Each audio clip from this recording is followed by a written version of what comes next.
네, 오늘은 특별히 전도학교 수료 예배로 드려지고 있습니다. 전반기에는 복음을 만나다라는 주제로 전도에 대한 개념을 익혔다면, 이번 후반기에는 사람을 만나다라는 주제로 우리가 복음을 가지고 사람을 만날 준비를 하는 그런 과정이었습니다. 노래를 잘하는 사람이 자기가 아무리 노래를 잘해도 무대 위에 올라가서 사람들 앞에 설 때는 그냥 서지 않죠. 청중들에 맞게 곡도 선정해야 되고, 또 편곡도 해야 되고, 또 연습도 해야 됩니다. 그리고 그냥 편한 옷차림으로 올라가는 것이 아니라 또 잘 맞는 무대 의상으로 갈아입고 갖춰입고 올라가야 합니다. 이렇게 사람들을 만난다는 것은 어느 정도 형식이 갖춰져야 되고 또 훈련이 필요하다는 것입니다. 복음을 전하는 것도 마찬가지입니다. 내가 들은 복음, 그래서 내가 경험한 복음을 나 혼자 누리고 살아간다면 내가 들은 그 복음대로 그 복음 안에서 자유롭게 편하게 살아가시면 됩니다. 하지만 내가 어떤 사람을 만나서 그 복음을 전해야 한다면, 그 복음을 그 사람도 깨닫고 누릴 수 있게 해야 한다면 우리도 복음을 전하기 위해서 어느 정도 형식을 갖춰야 하고 연습도 하면서 준비해야 된다는 것입니다.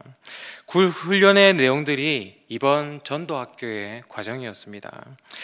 전도학교에서는 복음을 전하는 것을 잘 정리된 매뉴얼로 집중적으로 훈련을 하였습니다. 하지만 우리의 진짜 복음 매뉴얼은 무엇입니까? 바로 성경책입니다. 그 매뉴얼이 좀 두꺼운 게 문제긴 하지만 우리는 말씀을 읽고 또 말씀을 듣는다면 누구나 다 복음을 전할 수가 있습니다. 그래서 우리에게 좀 더 필요한 것이 있다면 잘 정리된 그 복음의 이야기를 자주 듣는 것이 필요합니다. 그래서 그것을 나의 생각으로 정리하고 또 나의 입술로 말해보는 연습이 필요한 것이죠. 그래서 오늘 이 시간에는 성경에 수많은 복음의 메시지가 있지만 그 중에 저의 생각으로 정리한 복음의 메시지 10가지를 여러분들과 함께 짧게 나누려고 합니다. 여러분, 복음은 복된 소식이죠. 기쁜 소식입니다. 그래서 이 기쁜 소식을 우리 가슴에 채우고 주님의 오심을 기다리는 그런 기쁜 대림절이 되기를 간절히 바랍니다. 여러분들과 나눌 첫 번째 복음의 메시지는 바로 하나님께서 이 세상을 창조하셨다는 것입니다. 성경을 펴면 제일 먼저 선포되어지는 말씀이죠. 태초에 하나님이 천지를 창조하시니라. 이 세상의 수많은 학문들이 우주의 원리를 발견하고 또 세상의 이치를 깨우쳐도 절대로 발견할 수 없는 것, 절대로 알 수 없는 것, 그 단 한 가지는 그 우주의 원리를, 이 세상을 누가 만들었냐는 것입니다. 이 세상은 어디서 왔으며 인간은 어떤 존재인가? 나는 누구인가? 나는 무엇을 위해서 이 땅에 태어났는가? 나는 우연인가? 필연인가? 이 세상의 처음은 무엇이며 또 이 세상의 끝은 어디인가? 우리의 존재의 근원을 알 수 없어서 고민하고 방황하는 우리 인간을 위해서 하나님께서는 성경의 첫 시작부터 우리에게 이 기쁜 소식을 주셨습니다. 하나님이 이 세상을 만드셨습니다. 그리고 그 중에서 아주 특별한 존재로 우리 인간을 만드셨다는 것입니다. 이 복음을 통해서 우리는 우리의 근원을 알게 되었습니다. 우리가 뿌리 없이 붕 떠 있는 그런 존재가 아니라 누구를 바라봐야 하는지 알게 되었다는 것이죠. 그래서 이것이 복음인 것입니다. 그런데 우리는 또 질문하게 됩니다. 하나님께서 우리를 만드셨다면, 이 세상을 만드셨다면 왜 만드셨냐는 것입니다. 이것이 두 번째 복음 메시지입니다. 하나님께서는 우리를 사랑하시려고 또 우리에게서 사랑을 받으시려고 우리를 만드셨습니다. 이것은 성경 전체에서 나타나고 있는 메시지입니다. 이것이 왜 기쁜 소식입니까? 하나님이 우리를 뭔가 거대한 일을 시키시려고, 노예 삼으시려고 우리를 만들 수도 있지 않습니까? 아니면 하나님이 심심해서 우리가 이 세상을 어떻게 살아가나 구경하기 위해서 단지 그 구경거리 정도로 만들 수도 있지 않습니까? 그런데 하나님은 우리를 사랑하시려고 또 사랑받으시려고 우리를 만드셨습니다. 그 증거로 우리는 자유의지를 갖게 되었죠. 여러분은 신과 사랑을 하기 위해서 이 세상에 만들어진 존재입니다. 이것이 바로 복음입니다. 그리고 세 번째 복음은 하나님께서 우리에게 복을 주셨다는 것입니다. 창세기 1장에 보면 하나님께서 인간을 만드실 때 하나님의 형상대로 만드셨고 하나님께서 그들에게 복을 주셨다고 말씀하고 있습니다. 하나님은 우리에게 복을 주시는 분이십니다. 하나님은 우리에게 좋은 것만 주시는 분이십니다. 여러분 주위에도 누군가 그런 사람 있지 않습니까? 항상 좋은 것만 주는 사람. 그래서 항상 함께 있고 싶고 그래서 신뢰할 수 있는 그런 사람이 간혹 있죠. 하나님이 우리에게 그런 분이십니다. 하나님은 좋으신 분이십니다. 이 세상이 아무리 불공평하고 이 세상이 아무리 나를 힘들게 한다 해도 그럼에도 불구하고 내가 그 가운데 하나님을 원망하지 않고 하나님을 신뢰할 수 있는 그 단 한 가지 이유는 하나님께서 좋으신 분이시기 때문입니다. 하나님께서는 우리에게 복을 주시는 분이시기 때문입니다. 그래서 이것이 복음입니다. 그런데 비극이 하나 있습니다. 하나님께서 사랑받으시려고 우리에게 주신 그 자유의지를 가지고 우리는 하나님을 떠나버렸다는 것입니다. 우리는 자유의지로 죄를 지었습니다. 그래서 우리는 근원에서 끊어지게 되고 우리는 복에서 끊어지게 되고 사랑에서 끊어지게 되었습니다. 그 대신 무엇을 얻었습니까? 고통과 죽음을 얻었습니다. 이것이 우리의 비극입니다. 그런데 이 비극 가운데 선포되어지는 네 번째 복음은 하나님은 절대로 우리를 포기하지 않으신다는 것입니다. 성경을 보면 하나님께서는 수많은 선지자들을 보내시고 또 보내시고 또 보내셔서 그 길이 멸망의 길이라고 돌아오라고 계속적으로 말씀하십니다. 우리는 구약 성경에 나오는 그 이스라엘 나라를 보면 실패한 나라라고 많이 생각합니다. 하나님께서 세운 나라지만 그 나라가 죄를 짓고 또 죄를 짓고 또 죄를 짓고 그래서 그 죄 때문에 둘로 나뉘어지게 됩니다. 그리고 또 죄를 지어서 결국엔 다른 나라에 의해서 멸망하게 됩니다.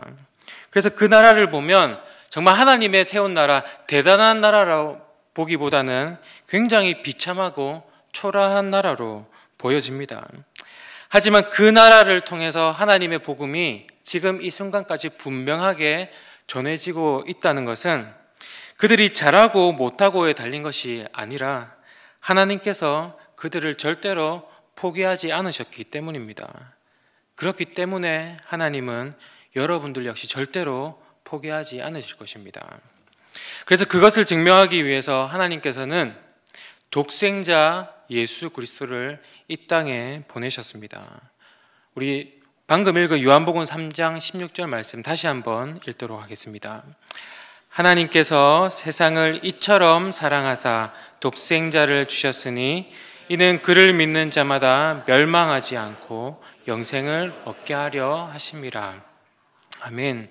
그 사랑을 하늘에서만 하시는 것이 아니라 우리가 직접 볼 수 있도록, 우리가 직접 만지고 들을 수 있도록, 우리가 직접 만날 수 있도록 하나님께서는 이 땅에 오셨습니다.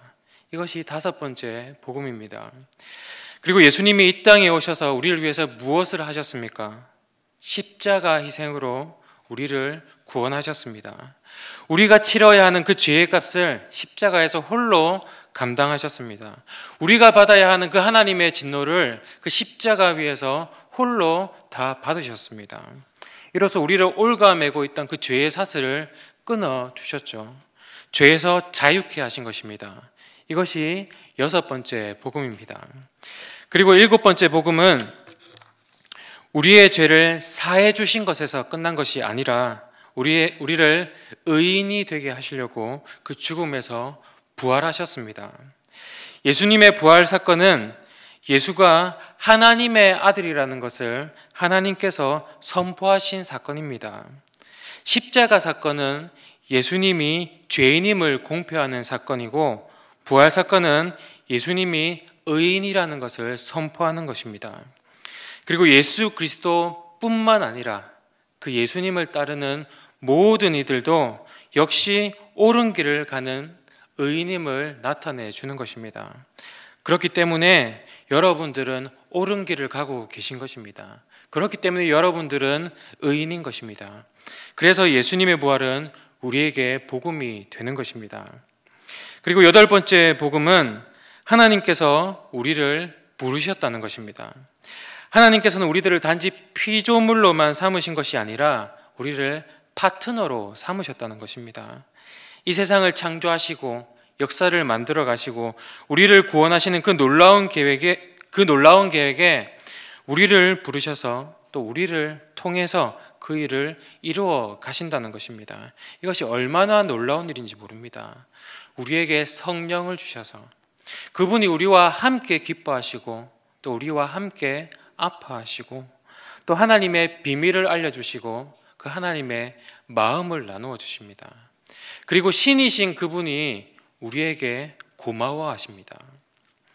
그래서 우리는 죽어서 하나님 나라에 가는 것이 아니라 이곳에서 바로 우리가 살아가는 이 땅에서 하나님 나라를 이루어 가게 하셨습니다. 이것이 9번째 복음입니다. 이 땅의 값싼 기쁨, 싸구려 행복, 없어지는 행복이 아니라 우리는 하나님 나라의 그 기쁨을, 그 아름다움을 이 땅에서 미리 맛보며 살아갈 수 있는 것입니다. 그리고 마지막 10번째 복음은 예수님께서 꼭 다시 오신다고 약속하셨다는 것입니다. 그분은 꼭 오십니다. 이 복음 때문에 우리는 소망하고 기다리는 목표가 생긴 것입니다. 우리의 근원을 알아서 기쁜 것처럼 우리의 마지막도 알기에 우리는 불안해하지 않습니다. 오히려 소망으로 인내하고 이 길을 인내하며 기다리며 나아갈 수 있게 되는 것입니다. 이것이 바로 복음입니다. 이렇게 10개의 복음을 여러분들과 짧게 나누었는데 복음에는 분명히 능력이 있습니다. 아무리 우리가 다 아는 내용이라도 우리가 복음을 들으면 들을수록 우리에게 믿음이 생기게 됩니다. 그 믿음이 자라게 됩니다. 그리고 그 믿음이 더욱더 굳건하게 됩니다. 그리고 이 복음을 우리가 말하면 말할수록 우리의 가슴에는 뜨거운 열정이 생기게 됩니다. 이 복음의 능력이 여러분들의 삶 가운데 덧입혀지기를 간절히 소망합니다. 누구나 자기가 가진 것을 다른 사람에게 나누어 준다고 하죠. 돈을 가진 자는 돈을 나누어 줍니다. 지식을 가진 자는 지식을 나누어 줍니다. 저주를 가지고 있다면 다른 사람에게 저주를 나누어 주게 될 것입니다. 그렇다면 여러분들은 무엇을 가지고 계십니까?